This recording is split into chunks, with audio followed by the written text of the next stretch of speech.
దేవుని కోసం నీ కోసం బ్రతుకుతాను తండ్రి, అన్ని విషయాల్లో నీ కోసం బ్రతుకుతాను, నా విషయంలో మీరు ఆలోచించండి తండ్రి అంటే దేవుడు నీ మనవి ఆలకిస్తాడు.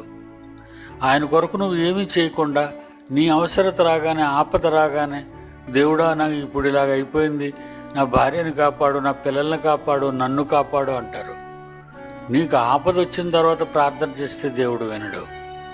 నీకు ఏ ఆపద లేనప్పుడు నువ్వు దేవుని కొరకు బ్రతికితే, ఆ బ్రతికిన ఆ కాలంలో దేవుడిని నువ్వు అడిగితే దేవుడికి ఏదైనా చేస్తాడు. మర్చిపోకండి, దేవుని కొరకు బ్రతికే కాలంలో నువ్వు దేవుణ్ణి ఏం అడిగినా దేవుడు నీకు ఎందుకు ఇవ్వడు? మన మీద ఆయన మనస్సంతో పెట్టుకున్నాడు, మనం కావాలని ఆయన కోరుకుంటున్నాడు. మన ఇష్టమే అతనికి ఇష్టంగా ఉంది కనుక మనకి ఏమి లోటు చేశాడు ఈరోజు ప్రకృతిలో.